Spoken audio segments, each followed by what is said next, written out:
wanted to start a little off topic this morning. Something that I was listening to a program on CNN that occurs every Sunday by Fareed Zakaria. And, you know, I'm going around the house getting everything done and the birds watching TV. And all of a sudden I heard him talking about credit cards and debit cards and so forth. So I immediately stopped what I was doing and went into the living room to see what Fareed had to say. And it was a reflection of what Torkim Saradarian had said as debit cards were becoming used and more credit cards were coming into use. Torkim explained to us that cash and coins are a gift from God. And this is something that, you know, we talk about periodically here during the blessing of our donations on Sunday. And he said that if we lose cash and coins, which is a gift from God, this country and the world will be in trouble. I don't recall him saying how, you know, or what kind of trouble we would be in, but that now I understand it from what he was saying, this morning. He gave some plus sides, which was that the banks wouldn't have to handle all this paper anymore or find storage for the coins. So that was one thing he felt, you know, was a positive for banks and institutions. But on the downside, and this is what stayed with me from his personal observations, was that this is going to promote the big brother syndrome. How from now on, every penny we spend is going to be tracked by the government, by advertisers, the media.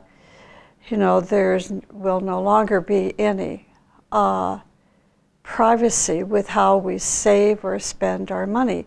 Everything is a matter of record. So I wanted to share that with you because Torkim was an amazing Aquarian world server. He was not an Aquarian, but he had Leo rising in his chart. And Leo and Aquarius work together. The fact that so many years ago that he gave this, perhaps now we could call it a prediction.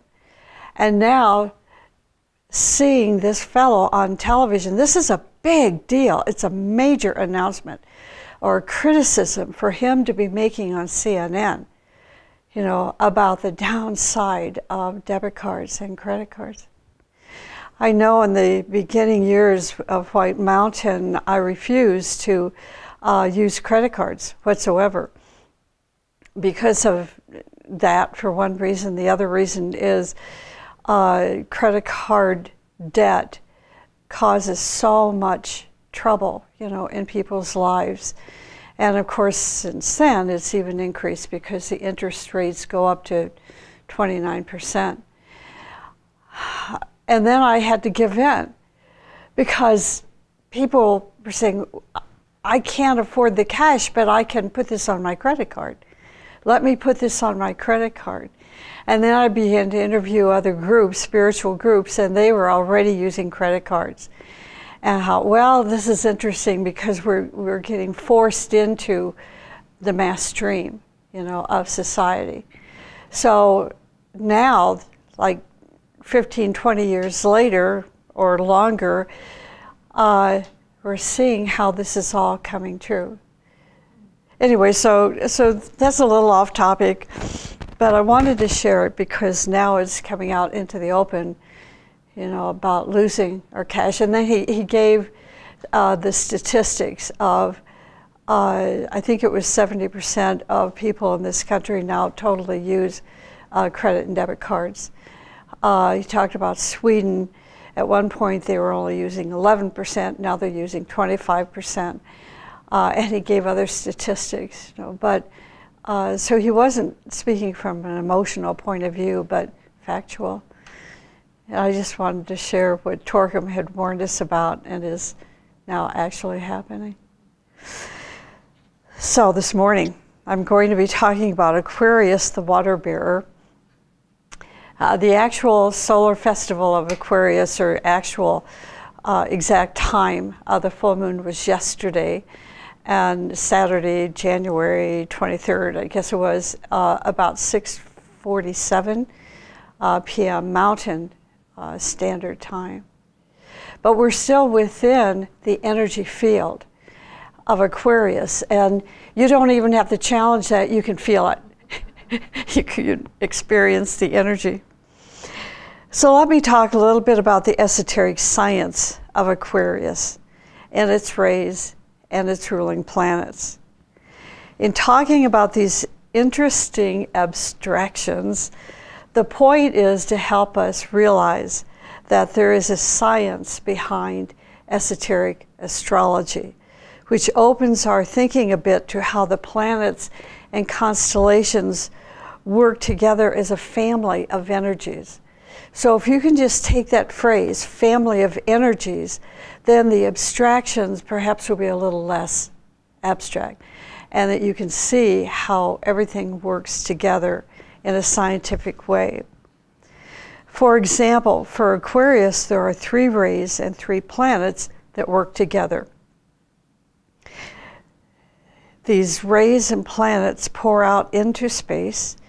Their energy pours out into space and penetrates the consciousness of not only the entire space, and the universe, but also humanity. Now, some of humanity, in the esoteric language, we call them aspirants and disciples and initiates. These 3 categories of human beings sense this energy more quickly than the less sensitive person, or let's say those who are not yet awakened. It is the aspirants and disciples and initiates who take the energy and distribute it in creative ways. So for example, with this group, we try to take the creative energies every month of this during the solar festival time and use it to our advantage to create new ideas, receive visions, work on our plans for the future and goals and so on and so forth. Because that's when that energy is at its heightened. And it puts us in contact with higher inspiration and insight. So we take this energy and we distribute it in creative ways year after year after year in such a way that eventually brings about evolutionary changes to the planet. So for example, we have, I'm going to have to qualify this in a minute. Essentially, we have 3 planets and 3 rays that represent the family of energies for Aquarius. Now, I sort of want to get into the astrology and confuse everybody, so just bear with me because this is the science. Okay, so let me take a little time to talk about the science. So the 3 planets are Uranus and Jupiter and the moon. Now, Uranus has a double energy, more energy than Jupiter and the moon. And this is why. In the esoteric science of astrology, some of these planets, in this case the moon, veils another planet. So with Aquarius, there is a hierarchical ruler, which is called the moon, but the moon is veiling Uranus. Now, Uranus is also the exoteric ruler of Aquarius. So we have a lot of Uranian energy during the time of Aquarius. What does this mean to you? If you are a Leo or if you are an Aquarian, this is your moment to move into, to move your unfolding human soul, to move your consciousness in, put it in alignment with the Buddhic plane. Uranus rules the Buddhic plane. So even if you don't have your Buddhic body built yet, that cute BBB, your solar angel is going to help you and be a transmitter of this frequency of energy. So you want to take this full moon time into meditation and just sit there in silence and quiet and see if you're not inspired. See if your solar angel isn't going to take a moment and say, wow, look at, you know, let's use this moment together. And then we'll put you in contact with that higher level of consciousness. So then we have Jupiter, which is the exoteric ruler, and Uranus being the exoteric ruler, and Jupiter is the esoteric ruler. So I'm not going to go into any more of this, but think again, these are a family of energies, okay, that are working together. The great ones told us back in the early 1900s that certain zodiacal constellations ruled certain nations, because those countries, as a soul and as a personality, reflected the particular qualities and energies of that constellation. So, for example, Aquarius was assigned to the following countries. At the soul level, those countries are the United States, Holland, and Russia. Isn't that interesting? So the soul energy is coming to the United States, Holland, and Russia from Aquarius. So that's the higher, the more refined frequency or energy coming to these three countries from Aquarius. Then as a personality, Switzerland was a country assigned as reflecting in their personality nature, Aquarius. You can also pull out your own horoscope and look to see the influence that these planets in Aquarius may have, you know, in your own nature. But even if you're not an Aquarius and you are a sensitive meaning that you are in the category of being an aspirant, a disciple, or an initiate, your sensitivity broadcasts in such a way that it encompasses a greater portion of space. So you're going to be registering, see, this family of energies earlier than the unawakened person. So you don't have to be an Aquarian. You're now a world disciple. Hey, what makes you a world disciple is your sensitivity and your service. Now, there are three challenges that we're given, whether we're an Aquarian or we're sensitive. Uranus being the exoteric ruler at this point. The first challenge that comes from Uranus is the will to be and to know, the will to be and to know simultaneously on all planes of consciousness. The will to be and to know simultaneously on all planes of consciousness. That's the exoteric aspect of Uranus. Then we have Jupiter, which is the esoteric ruler, rules Ray 2.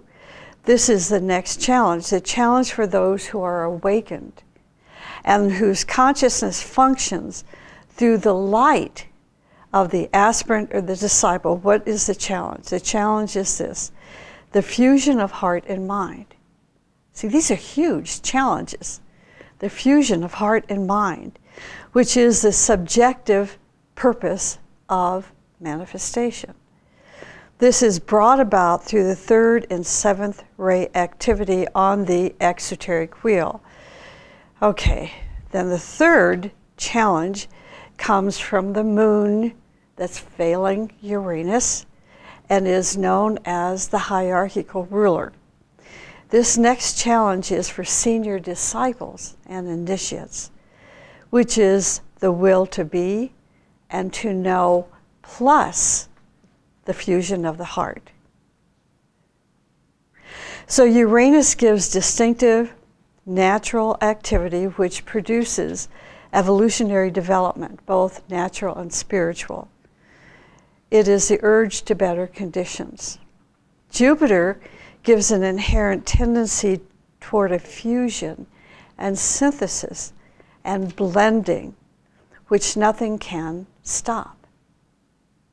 Nothing can arrest. The achievement of ultimate synthesis is inevitable, and this is what Jupiter promotes. If you look carefully at the symbol of White Mountain, and you can see the symbol right in the front here, or you can see the symbol on our website, you will see the planet is, Uranus is prominently displayed, the exoteric and the hierarchical ruler of Aquarius, a symbol significant to the Aquarian age. Additionally, in the founding of the chart of this group, Uranus is strongly displayed in the 10th house, while Jupiter is in conjunct with the cusp of the, which means the very top of the chart. You know, they're married together. What does this chart indicate? It means that the White Mountain group is aligned to the outpouring energies of Aquarius. And of course, it is no coincidence that in my own horoscope, I have Aquarius as the rising sign. You see the synchronicity of this.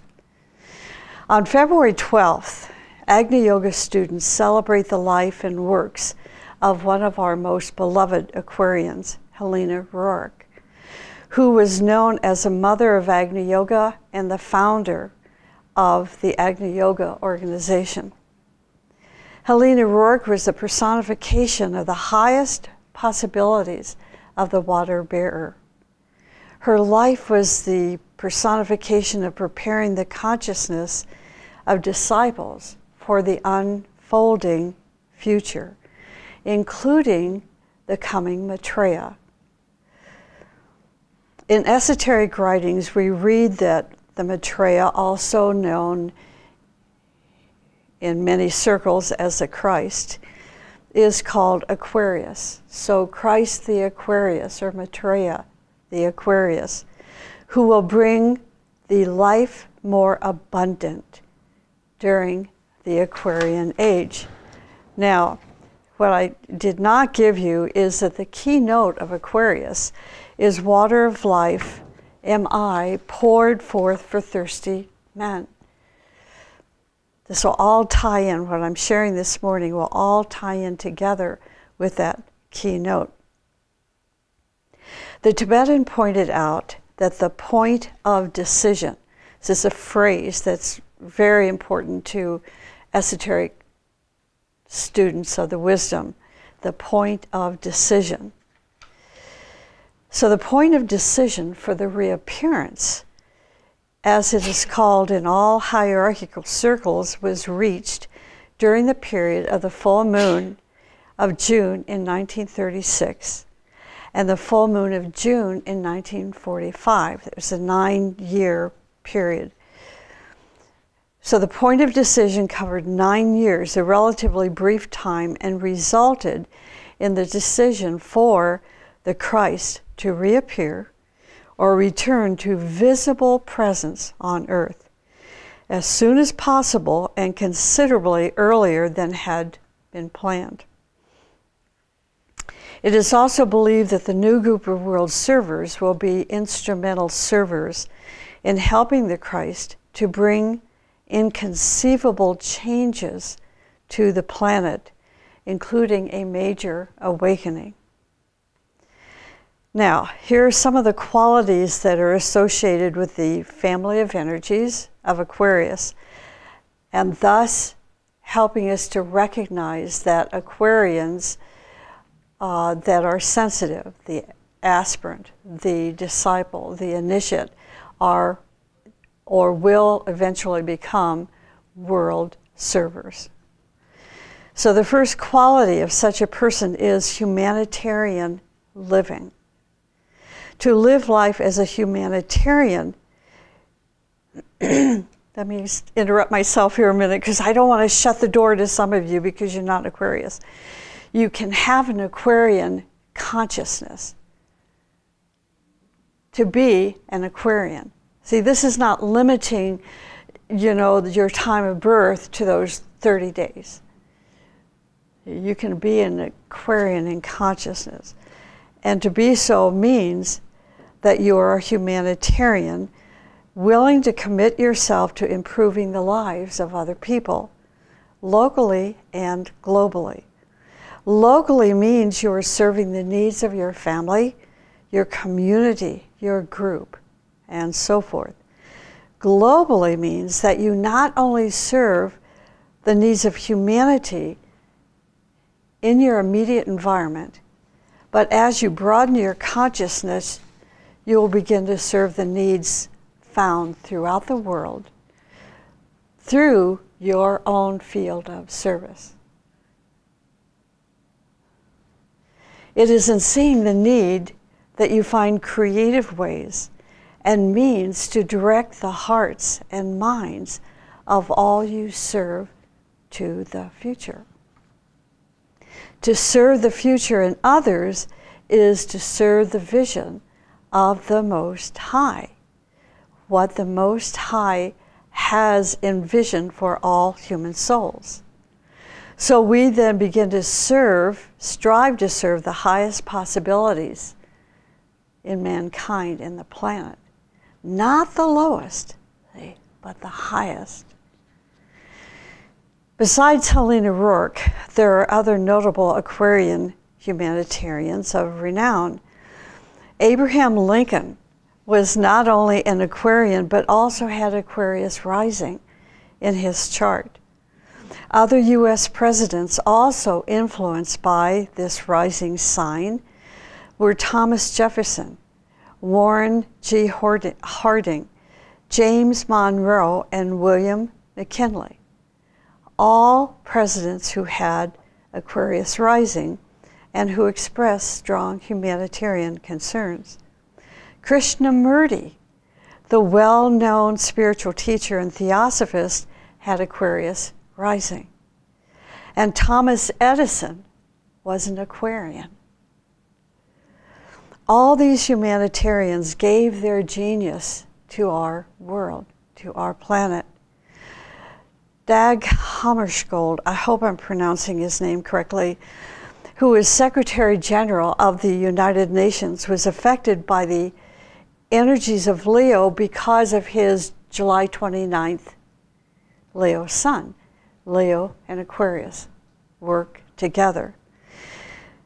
Leo is the polar opposite of Aquarius, in other words, so he served as Secretary General for the United Nations for 8 years, from 1953 until his death on September 18th, 1961. I wanted to share a little bit of what I learned about this man. The end of his life. We are told that just after midnight, Hammarskjöld was on his way to negotiate a ceasefire when his plane went down near Rhodesia, now called Zambia, Zambia. He was killed in the crash. A mystery I discovered has always surrounded his tragedy, the tragedy of his death. In September of 2011, the events surrounding his death were again brought into question following the release of a provocative new book. And the title of the book is Who Killed Hammarskjöld, written by Susan Williams. Some of you have probably already read it. She was a senior research fellow at the University of London who speculated that enemies of the Congolese government had murdered the Secretary General. And for those of you who are interested, he had a Gemini rising sign and a Scorpio moon. The second quality of the distribution of life energies throughout creation. First, we must consider an understanding of this, and that is life energies. The distribution of life energies. What is life energies? Life energies are energies which vitalize our soul, the soul of a nation, or even the soul of a planet. These are considered life energies. So these life energies have to be distributed.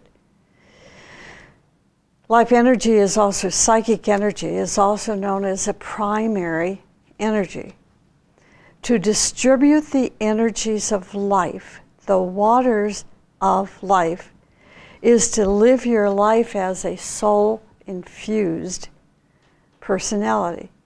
So that is a station, that is a level of consciousness. If you want to become an Aquarian world disciple, you must become a soul-infused personality, which is not a title just bestowed upon you, because of your wealth or position in the world. It's because of your spiritual striving, humility, and sacrifice.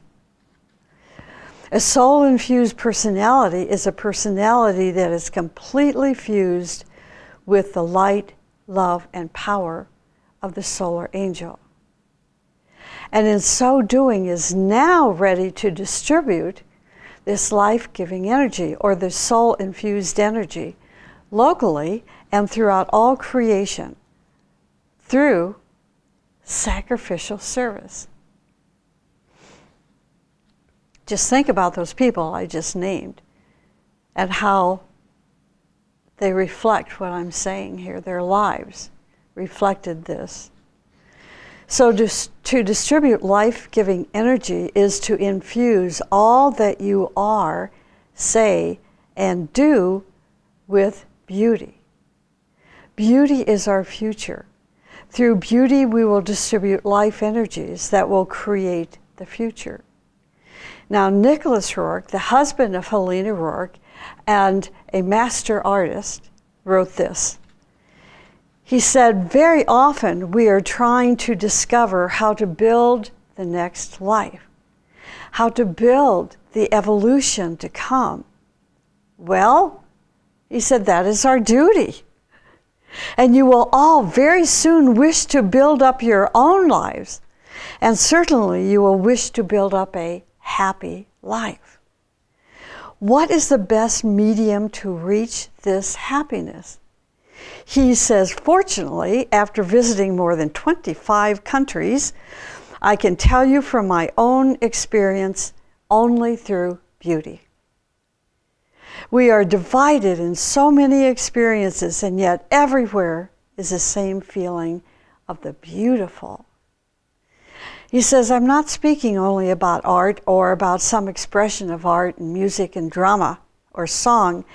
I'm speaking about the sense of the beautiful. See, I would take that word again when I said those who are sensitive, or the sensitives. Aspirants and disciples, initiates are the sensitives because of their expanding consciousness and their bringing into their own beingness these family of energies into their life and life expression.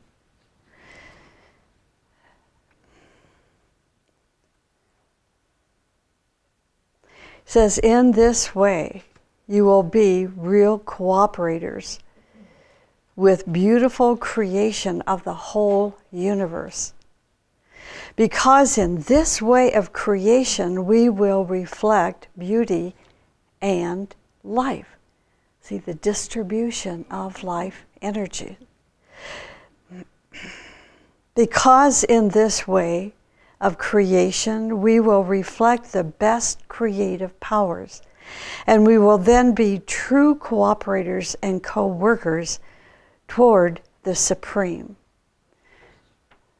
So our conclusion from his writing would be beauty is the path to cosmos. To bring the Aquarian energies into the consciousness of the world is to create a path of beauty, to serve beauty, to be beauty. So beauty is our future. When we are charged with a ray of beauty, we are being energized by the sun. There's a great mystery in this. It is an energy by which all creative people are charged. It is charged with the energy of that note around and from which they create their thoughts, their feelings, and their physical forms of creativity. And the third point, world service. This is the quality of world Aquarians, world humanitarian servers. World service on a large scale. For example, the United Nations and NGOs are an example of world service on a large scale. Now, you take this country whose sole energy is Aquarius and see when the great ones assigned Aquarius to the soul of the United States, you can see how it falls into this category of world service on a large scale. Also Holland, also Russia.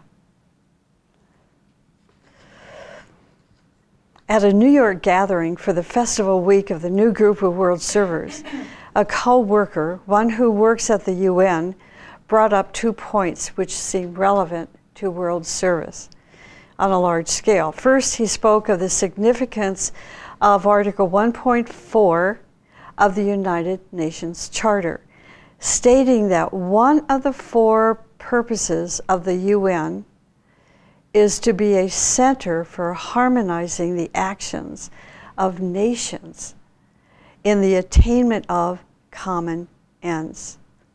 Steve Nation, the host of that New York gathering, stated, "We are so often caught up in the immediacy of global problems that we lose sight of this all-pervasive Aquarian purpose that the United Nations is serving, creating a space where the actions of nations for the common good are harmonized, brought together, brought into harmony." This is not something that can happen overnight, yet we should remember that in the entire history of the human race, there has never before been this organized process seeking to harmonize the nations of nations, the actions of nations. So the implication of the significance of this article addresses the current challenges faced by people throughout the world. The actions of nations must be harmonized first. And to achieve this harmonization, we need to build a center of unified and unifying will. The second thing about the Aquarian process of fusion that this co-worker raised at the festival week, gathering came in response to a comment that there needs to be a greater focus on disarmament in UN affairs. He replied that perhaps this was true, but did we really understand the enormity of what this statement suggests? It is so easy for any of us to want the government or governments to push forward the disarmament agenda. Yet we can also say the same of ourselves. We all know that we need to disarm our own thoughts and actions, that we need to be harmless. Yet how much energy are we prepared to put into meeting this need? And of course, my thinking here is the need to be harmless must start within our own family, our immediate environment, in our group, and then our nation, and then the United Nations. Raising this question simply makes us realize the enormity of the transformation in human affairs represented in or by the UN. When we see the link between inner and outer, we can more easily work in a deep way with changes within ourselves and changes in our communities and the world. And we can then work for larger processes like disarmament with a measure of understanding and respect for the participants, knowing that one real step forward may represent a huge change in the human psyche, something which has been won through a mix of labor, of vision, and of grace. So this understanding, it seems to me, is a key element for the deepening of love for the whole. And then number 4, oh, I didn't see that other page. Ooh, and another page. Okay, let me see if I can run through this so we can have time for meditation. We're obviously going to run over a little bit, but not too much. Okay. 4, the dispensation of spiritual life through humanity. During the Aquarian age, especially upon the advent of the Aquarian age, which we are now, disciples and initiates, those who are attuned to the soul energies of Aquarius, will do everything possible to distribute the ageless wisdom teaching throughout the world, from education to application and exemplification through their field of service. Each field will also have its esoteric education taught to all disciples. Do you want me to read this, go through this? Okay. Number 1, those who are in the field of politics will specialize in the study of the will. As we enter into the next stage, the Aquarian age, the Tibetan master says, each age is entered with a flood of the first ray energy. So this is what we're dealing with now as a planet.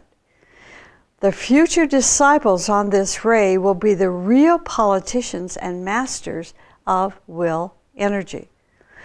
The esoteric education will teach us science of applied purification as a way to erase the hindrances that could cut humanity from the circulatory flow of the waters of life energy. We will also have the teaching of the science of true statesmanship, government, and the technique of channeling money. So you see, I wasn't really too offline in the beginning of the talk this morning. Okay, number 2, and that's the first field. The second field, the field of education. The esoteric teaching will focus on the science of meditation in this field, the science of building continuity of consciousness, and the science of initiation. The third field is philosophy, and the esoteric teaching will focus on the evolutionary history of man from the mental side, the septenary constitution of the macrocosm and microcosm, and the laws governing man's being, humanity's being, and the science of communication with the spiritual triad. Number 4, in the field of the arts, the esoteric teaching on the arts will be the science of color and sound, the science of harmony through conflict, and the science of rhythm. Number 5, the esoteric teaching in the field of science will be the science of life and space, the science of energies, the esoteric laws of cosmos and occult chemistry, the science of electricity, and the science of esoteric healing.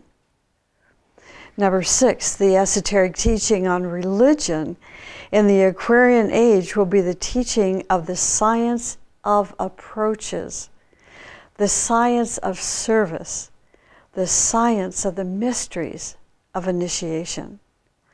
And number 7, the esoteric teaching in the field of finance will be the science of relationship between matter and spirit, the soul and personality, the science of sex in all forms, the science of the New World Order and organization, and the science of simplicity.